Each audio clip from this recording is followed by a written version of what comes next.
우리가 맥주 감사절을 함께 지내면서 하나님 앞에 함께 예배하고, 우린 지금 농사는 짓지 않지만 감사를 함께 점검하고 묵상하는 기회로 삼으며 오늘 이 주일을 함께 보내기를 소망합니다. 세상 사람들과 그리스도인들은 삶에 많은 차이점이 있습니다. 그리스도인의 가장 큰 차이점 하나를 들라고 한다면 감사입니다. 세상 사람들은 어떤 조건이 되어야 감사하지만 그리스도인들은 조건이 안 되어도 감사하는 삶의 증거가 나타납니다. 왜냐하면 우리 속에 예수 그리스도가 계시기 때문입니다. 우리가 마음에 예수님을 믿고 마음에 예수님을 모시고 산다는 것은 이 세상 가운데 삶을 구별되게 살아가는 분명한 차이점이 있고 분명한 능력이 우리 속에 있습니다. 외적으로는 감사할 수 없는 조건에 있다 할지라도 우리 내면 속에, 마음 속에 계시는 예수님 때문에 그 환경을 이기고 삶을 하나님 앞에 감사합니다. 그래서 우리가 이 사람이 정말로 예수님 믿는 사람인가? 이 사람이 정말 믿음이 있는 사람인가? 우리 속에 보이지 않는 믿음을 보이게 점검할 수 있는 가장 중요한 표징, 가장 중요한 사인을 하나 말씀드리라고 하면 그 사람 속에 감사의 증거가 있는가라는 겁니다. 그 사람을 여기에서 알 수 있는 가장 좋은 믿음의 증거, 감사하는 소리가 있어야 되고 감사하는 마음이 있어야 되고 감사하는 관계가 있어야 합니다. 몇 년 전에 한국의 침례교회에서 은퇴하신 이동원 목사님이 둘째 아들 장례식을 치르게 됩니다. 차남이었던 아들이 암에 걸려서 소천을 하였습니다.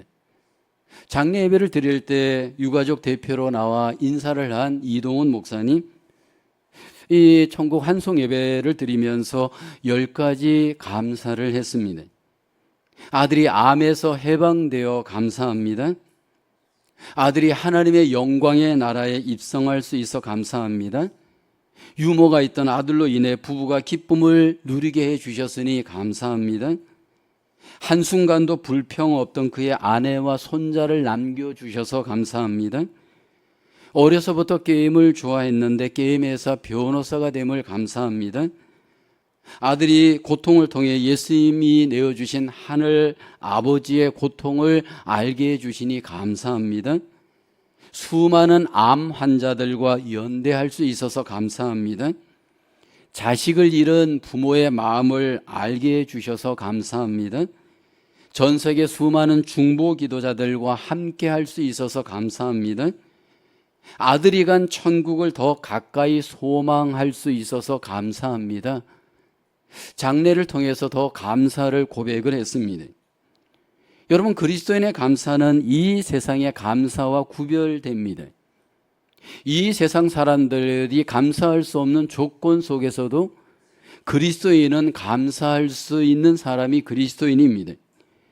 인간적으로 감사할 수 없는 조건에서 나는 지금 감사할 수 있나요? 명목은 그리스도인인데 입술은 불평하고 원망하면서 삶을 살고 있다면 정말 그 사람이 그리스도인일까요? 그리스도인은 누구일까요? 예수 그리스도와 함께 살림을 받고 예수 그리스도와 함께 살아가는 자가 그리스도인입니다. 내가 예수님과 함께 살리심을 받고 예수님과 함께 삶을 살아가는 삶의 증거가, 여러분, 그것이 바로 감사입니다. 오늘 성경 본문은 그리스도인 된 바울이 그리스도인 된 교회를 향해서 감사에 대해서 명령을 하고 있습니다. 그리스도인은 감사하며 살아가야 될 존재이기 때문입니다. 성경 골로새서는 바울이 주후 60에서 62년경 로마 감옥 안에서 기록한 옥중 서신입니다. 당시에 이 골로새 교회는 헛된 세상의 지식과 철학의 영향으로 인해서 감사를 잃어버리고 있었습니다. 이제 그 골로새 교회를 향해서 바울은 감사를 주 안에서 회복하고 행해야 할 것을 말씀을 합니다. 이것은 오늘 우리의 삶도 여전히 동일합니다. 겉으로는 그리스도인이라 하면서도 내적으로는 감사가 없고 입술과 삶 속에 감사를 상실되어 버린 삶이 우리일 수도 있습니다.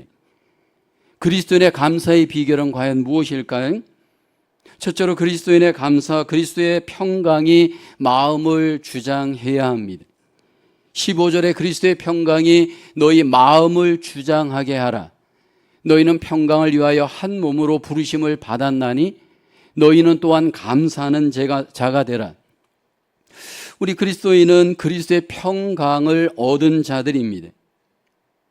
예수님께서 우리 안에 여러분 들어옴으로 예수님이 소유하셨던 평강도 우리에게 들어오게 됩니다.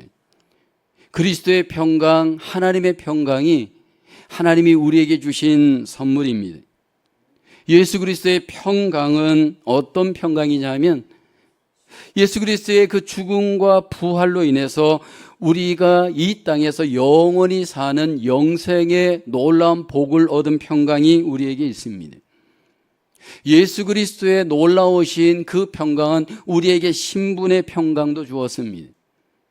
우리 모두가 하나님의 자녀가 되는 신분의 놀라운 은혜와 평강을 얻었습니다. 예수 그리스도의 평강은 우리에게 하나님이 아버지가 되셔서 항상 함께하여 주시는 평강도 우리에게 선물을 주었습니다. 지금 예수 그리스도인들이 예수 그리스도 안에서 얻은 그 평강을 가치로 따져보면 도무지 이 땅에서 돈으로 얻을 수 없고 권세로도 얻을 수 없는 그 놀라운 평강을 하나님이 우리에게 선물로 주었습니다.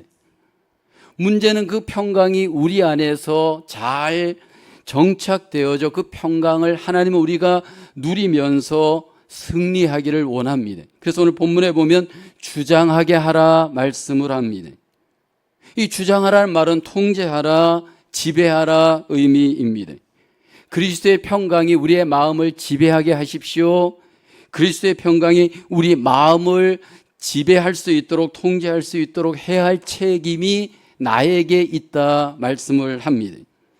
왜냐하면 그 당시에 골로새 교인들이 그리스도의 평강이 주장하지 못하게 하는 여러 가지 헛된 유혹과 도전을 받았기 때문입니다. 당시에 골로새 교회는 헛된 세상의 철학과 속임수들이 교회를 공격하고 있었고 그것에 많은 사람들이 마음의 평강을 빼앗겼습니다. 골로새서 2장 8절에 누가 철학과 헛된 속임수로 너희를 사로잡을까 주의하라. 이것은 사람의 전통과 세상의 초등학문을 따르며 그리스도를 따름이 아니니라. 당시에 골로새 교회를 가장 유혹하고 공격했던 것은 영지주의라고 하는 이단이었습니다. 이 영지주의라고 하는 이단은 지금도 계속되어지는 이단 사상인데 영혼은 거룩하고 육체는 부정하다. 그렇게 영과 육의 이원론을 주장하는 사상입니다. 그로 인해서 육체적인 것들을 부정하게 되고 영적인 것만을 추구하게 되면서 신앙의 신비주의를 낳게 하는 문제가 있었습니다. 이 세상의 영지주의가 교회 안에 들어와서 예수님과 혼합되어져 기독교적 영지주의의 문제를 낳았습니다. 예수님을 어떻게 이해하느냐 하면 영지주의자들은 육체를 갖고 계시지 않는 예수님을 이해합니다. 예수님은 육체가 없고 영체를 가지신 분이므로 우리와 다른 분인 것처럼 우리 육체를 갖지 않으신 분인 것처럼 그렇게 이해합니다. 이렇게 예수님을 잘못 이해한 기독교적 영지주의자들은 기독교 안에서 두 가지의 극단이 나타났습니다. 하나는 육체는 더러운 것이기 때문에 우리는 육체대로 정욕대로 살아갈 수 있는 삶을 강조합니다. 또 하나는 금욕주의를 행합니다. 그로 인해서 이들은 주님이 주시는 그 평강을 마음에 누리질 못하고 있었습니다. 여러분, 지금 이 시대에도 영지주의와 또는 영지주의와 비슷한 그러한 어떤 가르침들이, 사상들이 우리의 마음을 공격을 합니다. 21세기를 살아가는 오늘 우리에게 있어서 우리의 마음을 공격하는 가장 주된 사상 하나가 있습니다. 사실 오늘 이 시대는 상대주의고 다원주의입니다. 모든 것이 옳을 수 있고 절대적인 것은 없다라고 주장을 합니다. 그러면서 자기 주장이 답이 된 자기 중심의 복음이 교회 안에 있을 수 있습니다. 하나님의 절대적인 말씀을 상대적으로 이해하고, 그리고 내가 생각하는 것이 답이고 내가 결정하는 것이 결국 결론인 시대가 이 시대의 모습입니다. 제가 얼마 전에 여러분에게 소개했던 책 중에 톰 레이너 목사님, 미국의 유명한 영적인 컨설턴트이며 또 교회 학자인 이 톰 레이너 목사님이 쓴 죽은 교회를 부검하다 책이 있습니다. 그리고 그 죽은 교회의 10가지 특징을 소개한 바 있습니다. 사실 이 죽은 교회를 다른 말로 정리한다면 죽은 그리스도인, 죽은 믿음, 이렇게 말할 수 있습니다. 그 사람이 죽은 믿음, 그 사람이 죽은 여러분 그리스도인은 어떤 특징이 있느냐 하면, 가장 핵심적인 특징이 언제나 나 중심의 믿음 생활, 교회 생활을 하는 겁니다. 나 중심의 교회 생활, 믿음 생활을 하시는 분들은 교회에서 이런 특징이 있습니다. 나의 음악 스타일만을 주장합니다. 내가 원하는 예배 순서만을 주장을 합니다. 내가 원하는 교회 건물 색깔이 있고 교회 모든 디자인이 있습니다. 그리고 내가 원하는 활동과 프로그램이 있습니다. 내가 원하는 스타일의 목회자가 있습니다. 그리고 내가 원하는 대로 안 되면 모든 것들을 불평하고 원망합니다. 이게 죽은 그리스도인의 특징입니다. 내가 답인 기준을 갖고 살아가는 사람, 여러분 그 사람은 죽은 그리스도인 뿐일 뿐만 아니라 결국은 이 땅에서 감사할 수 없는 삶으로 하나님께 영광이 될 수가 없습니다. 그래서 바울은 우리에게 15절에 이렇게 말씀을 하죠. 다 함께 우리 고백해 볼까요? 시작. 그리스도의 평강이 너희 마음을 주장하게 하라. 너희는 평강을 위하여 한 몸으로 부르심을 받았나니 너희는 또한 감사하는 자가 되라. 여기 평강을 위하여 한 몸으로 부르심을 받았다 말씀을 합니다.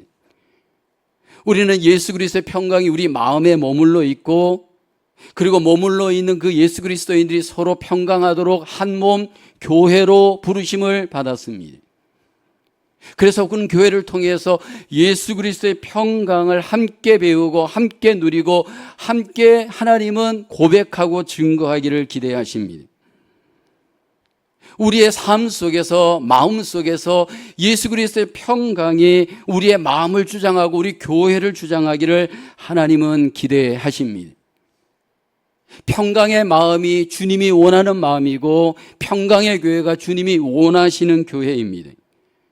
여전히 그 평강이 우리의 마음을 주장하지 못하도록, 교회를 주장하지 못하도록 여러분 계속해서 우리는 유혹과 공격을 받고 있습니다. 개인적으로 목회자인 저도 날마다 이 마음을 평강으로 지키고 이겨내기 위해서는 나의 거룩한 선택이 요구되어지는 것을 저는 경험합니다. 내가 주인이 되어져 내 마음을 주장하는 순간 내 마음은, 여러분 주님이 기대하는 평강은 떠나고 불평하고 원망하고 감사하기 시작을 합니다. 근데 내 마음에 주님이 주인으로 회복되어지는 순간 내 안에 감사가 회복되어지고 평강의 마음으로 하나님이 내 안에 통치하시기 시작을 합니다. 근데 이 싸움은 날마다의 싸움이고 순간의 싸움이고 계속되어지는 선택의 싸움입니다. 저는 2주 전에 한 3주간 선교 여행을 다니면서 7,000마일을 날마다 운전을 하는 시간을 가졌습니다. 하루 10시간 정도 이제 운전을 하는데, 여러분 운전을 잘하는 비결이 있죠?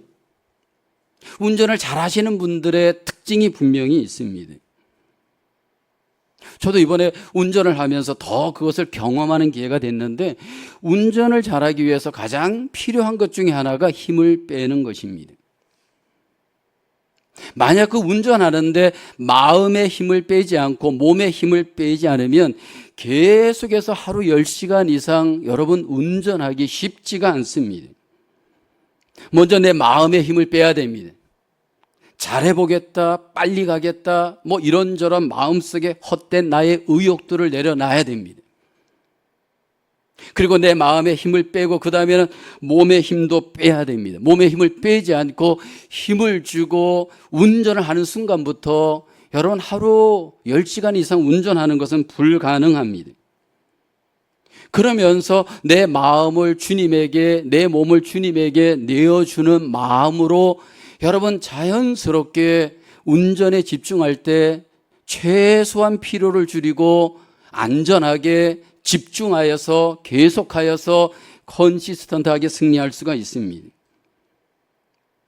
6개월을 지나면서 인생의 운전대를 내가 붙잡고 혹시 나는 여기까지 운전해 오고 있지는 않은지, 내 안에 헛된 의욕을 갖고 헛된 힘을 갖고 만약 인생의 운전을 했다면 너무 삶이 피곤하고 지치고 어려울 수 있습니다. 여러분, 우리의 삶에 다시 쉼이 필요하고 여러 가지 회복이 필요하고 평강이 필요하다면 원인은 밖에 있지 않고 안에 있을 수 있음을 돌아봐야 하지 않을까요? 내 안에 계신 예수님이 나를 주장하도록, 그분의 평강이 나를 지배하도록 여러분, 우리가 그 마음을 주님께 내어주고 그 주님의 평강이 나의 평강이 되어질 수 있는 은혜가 우리 가운데 회복되어질 때 우리의 삶 속에 감사도 회복되게 될 줄로 믿습니다. 그리스도의 평강이 우리의 평강이 되어져 감사할 수 있기를 주의 이름으로 축복합니다. 두 번째로 그리스도인의 감사는 그리스도의 말씀이 마음에 풍성해야 합니다. 16절에 그리스도의 말씀이 너희 속에 풍성히 거하여 모든 지혜로 피차 가르치며 권면하고 시와 찬송과 신령한 노래를 부르며 감사하는 마음으로 하나님을 찬양하고 라고 합니다. 여러분, 그리스도인의 감사의 비결은 그리스도의 말씀 때문입니다. 그리스도의 말씀이란 지금 우리가 갖고 있는 하나님의 말씀 성경입니다. 성경 말씀은 하나님의 말씀이고 예수 그리스도의 말씀입니다. 하나님의 말씀은 우리에게 감사할 수 있게 하는 힘이 됩니다. 하나님의 말씀은 우리에게 감사할 수 있는 에너지를 우리에게 공급합니다. 그래서 내 안에 말씀이 풍성하면 감사도 풍성합니다. 내 안에 말씀이 풍성할 때 여러분, 우리의 마음도 풍성하고 감사도 풍성하도록 하나님이 일하십니다. 여러분, 우선적으로 풍성한 말씀은 풍성한 지혜의 권면을 가능케 합니다. 오늘 골로새 3장 16절에 보면 모든 지혜로, 여기 보면 피차 가르치며 권면하고 라고 합니다. 하나님의 말씀이 그 내면에 풍성한 사람, 지혜로운 사람이 되어져 지혜의 가르침, 지혜의 권면이 가능합니다. 하나님이 주신 지혜의 가장 큰 특징이 무엇일까요? 여러분, 새롭게 하고 살리게 하는 특징이 있습니다. 그래서 변화를 시킵니다. 최고의 부모, 최고의 교사는 누구일까요? 하나님의 말씀을 통해 내가 먼저 변화받은 부모, 하나님의 말씀을 통해 내가 변화받은 체험이 있는 교사가 결국은 여러분 자녀를 변화시킬 가능성이 있고 아이들을 변화시킬 수 있는 가능성이 큽니다. 내가 먼저 말씀으로 변화받은 경험이 없는 사람은 남을 변화시킬 가능성 거의 없습니다. 왜냐하면 이 말씀을 믿지 않고 이 말씀의 능력을 믿지 않기 때문입니다. 하나님의 말씀으로 변화를 경험한 사람, 이 하나님의 말씀으로 내가 변화된 것뿐만 아니라 남이 변화될 것을 믿고 나누는 사람을 통해 하나님께서 이 땅에 하나님의 말씀이 나타나고 그로 인해서 감사도 나타나도록 하나님이 일하십니다. 그리고 두 번째로 풍성한 말씀은 하나님을 감사하며 찬양하게 합니다. 오늘 골로새 3장 16절 하반절을 보면 시와 찬송과 신령한 노래를 부르며 감사하는 마음으로 하나님을 찬양하고, 여러분, 찬양은 입술로 하는 것이 아닙니다. 찬양은 기술로 하는 것이 아닙니다. 찬양은 마음으로 하는 겁니다. 무엇보다도 하나님에 대한 감사의 마음이 있는 사람이 풍성한 찬양, 감사의 찬양으로 하나님께 영광을 돌립니다.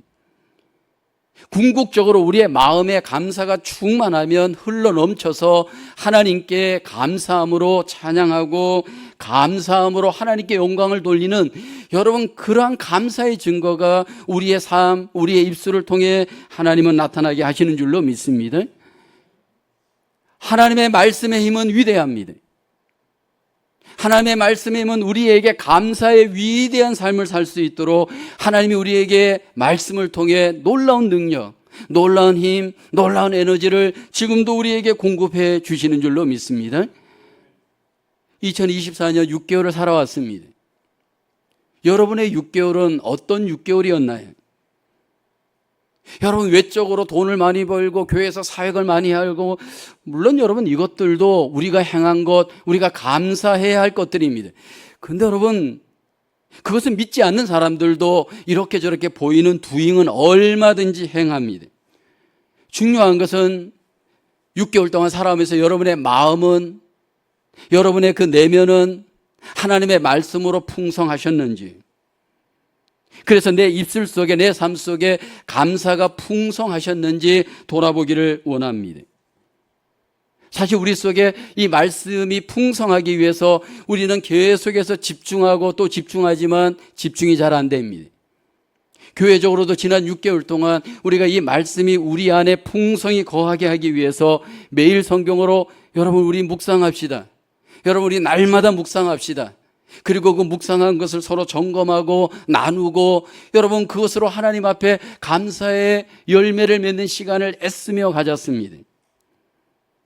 근데 여러분, 이 말씀이 내면 속에 없게 되어지면 여러분, 감사는 어렵습니다.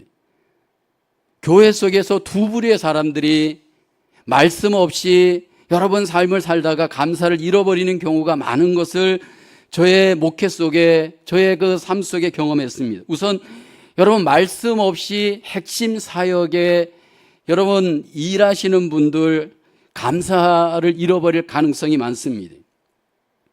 교회의 핵심 사역자들인 목회자, 그리고 평신도 사역자들이 내면 속에 말씀이 풍성하지 않은 채로 외적으로 사역에 집중하다 보면 지칩니다. 여러분, 예를 들어서 운동선수가 또는 직장생활하는 사람이 날마다 밥을 먹지 않고 날마다 일을 하고 날마다 운동을 한다 가정해 보세요. 여러분, 그 일이 제대로 가능할까요? 불가능합니다. 결국은 여러분, 침체가 일어나고 짜증이 일어나고 원망이 일어납니다. 그래서 하나님의 일에 전방에 집중되어지는 분일수록 더 하나님의 말씀에 집중할 수 있는 삶이 필요합니다. 마음이 풍성해야 감사가 풍성하고, 감사가 풍성할 때 사역도 풍성할 수 있기 때문인 줄로 믿습니다. 그래서 교회 속에서 핵심 사역에 있는 평신도 사역자들 또는 목회자들이 내가 말씀에 우선순위를 두고 풍성하지 못한다면 스탑하셔야 합니다. 좀 내려놓고 말씀으로 돌아갈 수 있도록 애써야 합니다. 또 한 부류의 교회 속에 감사를 잃어버릴 수 있는 부류의 분들이 계십니다. 교회 생활을 오래 했지만 말씀 없이 교회 생활을 오래 하시는 분들입니다. 교회 생활을 말씀 없이 오래 하신 분들은 주일의 의무, 어떤 형식, 어떤 여러 가지 전통에 의해서 여러분 그 일은 행합니다. 주일날 교회에 와야 되니까 옵니다. 예배를 형식을 따라 드립니다. 그런데 예배를 드렸는데 그 안에 말씀은 전혀 없습니다. 여러분, 의무는 지켰는데, 형식은 지켰는데 그 안에 알맹이가 하나도 없는 겁니다. 그리고 의무적으로 교회 생활하고 의무적으로 모든 전통과 형식을 따르다 보니까 얼마나 힘들겠습니까? 마음의 힘이 없이 여러분 그 시간에 앉아서 형식을 지키고 의무는 지켰는데 마음에 말씀의 은혜가 없다 보니까 짜증이 일어나고 불평이 일어납니다. 예배 끝나는 순간부터 여러분 그 마음 속에, 그 삶 속에 불평과 원망이 쏟아져 나옵니다. 그래서 우리가 하나님 앞에 예배할 때나 하나님과의 관계를 할 때 정말 집중해야 될 것이 오늘 나에게 하나님이 말씀하시는 말씀이 무엇인지를 잘 받으셔야 합니다. 이것은 목회자도 평신도도 누구도 예외가 아닙니다. 그리고 중요한 것은 거기에 우선순위를 두셔야 됩니다.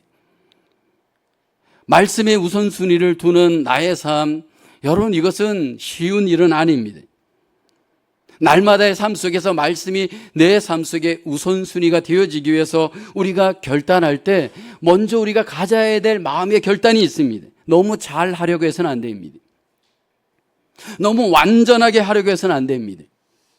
중요한 것은 하나님과의 관계를 가질 때 마음을 다하여 최선을 다하여 하나님의 말씀을 받는 시간, 교제의 시간들을 날마다 갖는 것이 중요합니다. 잘하는 것보다 중요한 것은 꾸준하게 날마다 매일 컨시스턴트하게 하는 것이 중요합니다. 지난 6개월을 돌아보면서 내 삶의 중심은 어디에 두었는지, 형식에 두고 사람에게 두고 일에다가 두었다면 아마 우리는 지쳐 있을 겁니다. 내 삶과 내 시간이 하나님의 말씀에 우선이 되지 않는 교육자, 목회자, 모든 평신도들의 마음은 감사가 상실되어질 겁니다. 내 안에 하나님의 말씀이 회복되어지는 시간을 어떻게 회복할 것인가? 여러분, 다시 한번 우리를 돌아보고 결단하고 하나님 앞에 우리를 드릴 수 있기를 주의 이름으로 축원합니다. 개인적으로 여러분 정말 권하고 싶은 것은 매일 성경이지만, 묵상이지만 이게 어렵고 안 되는 분들은 그냥 교회에 오셔서 같이 여러분 매일 새벽 기도회 하시면 됩니다. 이게 주중에 또 안 되는, 혼자 안 되는 분은 수요 예배로 나오십시오. 그리고 더 안 되는 경우에는 여러분 어떤 경우이든지 소그룹으로 들어오십시오. 그러면서 내 마음을 말씀으로 채우고 여러분 우리 속에 감사가 회복되어지고 감사로 영광을 돌리며 감사의 삶으로 승리하시는 우리 모두의 삶이 되어지기를 주님의 이름으로 축원합니다. 세 번째로 그리스도인의 감사, 무엇을 하든지 주 예수의 이름을 힘입어 감사해야 합니다. 오늘 본문 17절에 보면 또 무엇을 하든지 말에나 일에나 다 주 예수의 이름으로 하고 그를 힘입어 하나님 아버지께 감사하라. 여기 무엇을 하든지 무슨 말을 하든지 다 주 예수의 이름으로 하라 말씀을 합니다. 바울 시대에는 로마의 지배를 받고 있었고 그 로마 시대의 로마 황제의 이름은 굉장한 힘이 있었습니다. 바울 시대의 황제는 네로 황제였는데 사람들은 그 황제를 신인으로 이해합니다. 하늘에서 신이 내려와 인간이 되었다. 그래서 황제를 숭배하는 숭배 사상이 그 당시에 있었습니다. 그 당시에 로마 황제의 이름은 모든 것을 지배하는 힘이 있었고 능력이 있었습니다. 그런데 사도 바울은 그 로마 황제의 이름을 거역하였고 불순종하여서 결국은 감옥에 가게 됩니다. 그런데 바울이 감옥 안에서 끝까지 그가 믿고 의지하는 능력, 그 권세는 로마 황제의 이름이 아니고 주 예수 그리스도의 이름이었습니다. 주 예수 그리스도의 이름의 능력과 권세 아래 그는 자유하였고 감사하였습니다. 어떤 형편과 조건 속에서도 주 예수 그리스도의 이름과 그 권세와 능력을 믿기 때문에 그는 감옥 안에서도 불평하지 않고 감옥 안에서도 감사하고 또 감사하였습니다. 오늘 우리가 예수 그리스도의 이름의 권세와 능력을 마음에 믿고 삶 속에 믿고 경험하시는 저와 여러분의 삶이 되어야 할 줄로 믿습니다. 여러분, 예수 그리스도의 이름의 권세는 어떤 능력이 있나요? 예수 그리스도의 그 이름의 권세, 우리가 믿을 때 모든 죄로부터 용서함을 받습니다. 예수 그리스도의 이름을 믿는 자마다 하나님께서 하나님의 자녀가 되는 권세를 주십니다. 예수 그리스도의 이름으로 하나님께서 오늘날 이 모든 땅 속에 하나님의 뜻을 이루게 하시고 하나님의 영광을 나타나게 하십니다. 골로새서 1장 19, 20절에 말씀하시죠. 아버지께서는 모든 충만으로 예수 안에 거하게 하시고 그의 십자가의 피로 화평을 이루사 만물고 땅에 있는 것들이나 하늘에 있는 것들이 그로 말미암아 자기와 화목하게 되기를 기뻐하심이라. 예수 그리스도의 이름의 그 권세와 능력은 하늘에서도 땅에서도 오늘 우리 가운데서도 역사하는 힘입니다. 그래서 우리는 예수 그리스도의 이름으로 선교하고 예수 그리스도의 이름으로 교회를 세우고 모든 일을 수고합니다. 그런데 문제는 사도 바울이 예수 그리스도의 이름으로 일하고 섬겼는데 그 결과는 감옥이었습니다. 오늘 우리가 하나님 안에서 주님의 이름을 위하여 열심히 살았는데 눈으로 보이는 결과는 감옥과 같이 안 좋은 인간적인 결과가 우리에게 올 수 있습니다. 그때 우리는 원망과 불평을 하는 경우가 있잖아요. 근데 여러분, 우리가 기억해야 될 것은 지금이 결론이 아닙니다. 하나님께서 바울을 감옥 안에 가둔 것은 인간적으로 지금 보기에는 고통이고 불행이지만 넓게 하나님의 나라를 이루어가는 관점에서는 그것이 하나님의 일하심의 진행이었습니다. 합력하여 하나님의 선을 이루게 하시는 하나님의 뜻이 있습니다. 여러분, 내 삶을 인간적 관점에서만 바라보고 그것을 인간적 관점에서만 해석하면 여러분, 우리는 고통스러워하고 알게 모르게 원망하고 감사를 잃어버립니다. 지금 나의 삶 속에 벌어지고 있는 감옥 같은 일들에 대한 나의 해석과 그 삶의 의미를 예수 그리스도 안에서 발견할 수 있기를 주님의 이름으로 축원합니다. 그리스도인들도 핍박받을 수 있고 고난받을 수 있고 어려움을 겪을 수 있습니다. 그러나 그것을 정말 주의 이름으로 했다면 합력하여 하나님의 선을 이루게 하시는 줄로 믿습니다. 만약 그것이 정말로 그리스도의 이름으로 내가 하나님 앞에 살았고 행하였다면 하나님께서 영광을 받으시고 때가 되어지면 열매를 맺게 하시는 줄로 믿습니다. 그러므로 지금 내 삶 속에 일어나고 있는 감옥 같은 현실, 그 현실을 인간적으로 바라보고 섣불리 인간적으로 결론을 내리지 않기를 원합니다. 예수 그리스도의 이름 안에서 이루어지는 모든 일들은 하나님께서 합력하여서 하나님의 선을 이루게 하시는 줄로 믿습니다. 오늘 우리가 이 시간 하나님 앞에 감사절기로 예배를 드리면서 다시 한번 돌아봐야 될 것은 감사의 회복입니다. 주 예수 그리스도의 이름 때문에 먼저 우리 안에 모든 일들의 결과와 관계없이 감사할 수 있는 저와 여러분 되어야 할 줄로 믿습니다. 그리고 주 예수 그리스도로 말미암아 감사가 회복되어지고 지켜지기 위해서는 여러분, 주님의 힘을 다시 한번 마음에 공급받고 믿음으로 세워질 수 있는 저와 여러분 되어야 합니다. 그래서 오늘 본문 17절에 보면 그를 힘입어 하나님 아버지께 감사하라. 이 시간 내 안에 감사의 힘이 딸린다면 여러분, 주님이 우리에게 감사의 힘을 공급해 주심을 믿고 예수 그리스도를 다시 한번 붙잡고 바라보고 믿을 수 있기를 주의 이름으로 축원합니다. 여러분, 예수님이 우리의 마음 속에 계셔서 우리의 그 약한 것들을 강하게 하시는데 특별히 우리 속에 감사할 수 있도록 마음과 힘을 우리 안에 공급해 주시는 줄로 믿습니다. 그래서 우리의 마음의 힘이 믿음으로 견고해져야 어떤 조건과 상황 속에서도 여러분, 우리가 감사할 수가 있습니다. 나무를 보면 인생을 볼 수가 있는데 아무리 여러분 외적으로 토네이도가 오고 여러분 눈보라가 쳐도 그 뿌리가 견고한 나무는 여러분 그 외적인 환경에 여러분 흔들리지가 않습니다. 그리스도인의 삶도 똑같습니다. 그래서 오늘 골로새서 2장 6절에 보면 바울은 이렇게 우리에게 고백합니다. 너희가 그리스도 예수를 주로 받았으니 그 안에서 행하되 그 안에 뿌리를 박으며 세움을 받아 교훈을 받은 대로 믿음에 굳게 서서 감사함을 넘치게 하라.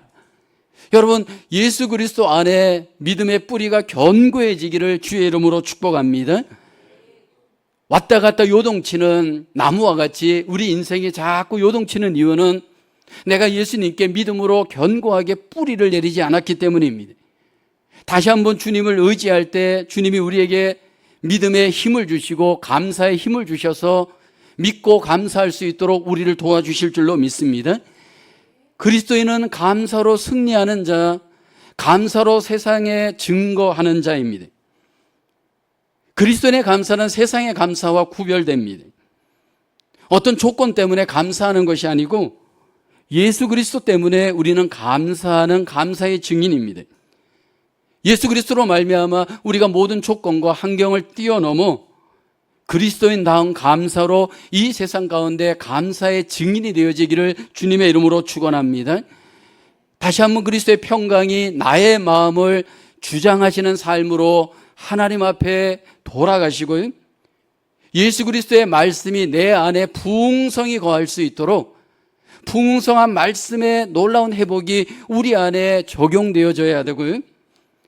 날마다 그 주님을 바라보고 의지하면서 주님의 그 힘을 공급받아 저와 여러분들이 믿음의 견고한 뿌리를 내려 상황과 환경을 뛰어넘어 감사의 삶으로, 감사의 입술로 우리의 삶 속에 승리하시는 우리 모두의 삶이 되어질 수 있기를 주님의 이름으로 축원합니다. 기도하겠습니다. 하나님 아버지 감사합니다. 하나님께서 우리의 삶을 구원하시고 예수 그리스도 안에서 우리에게 감사하며 삶을 살 수 있도록 능력과 권세와 힘을 더해 주심을 감사합니다. 하나님, 우리가 어떤 상황과 환경 속에서도 그리스도의 평강이 우리의 마음을 주장하게 하시고 예수 그리스도의 그 말씀이 우리 안에 말씀이 되어져 주님의 그 놀라우신 은혜와 힘이 우리에게 힘이 되어져 감사의 삶, 감사의 증인으로 이 세상을 이겨나가게 도와주시옵소서. 감사하지 못하고 원망하고 불평하였던 죄를 용서하여 주시고 2024년 하반기는 감사의 삶으로 다시 일어서서 감사의 삶으로 승리할 수 있도록 우리를 인도하여 주시옵소서. 모든 영광을 주께 올리오며 감사하고 예수님의 이름으로 기도하옵나이다. 아멘.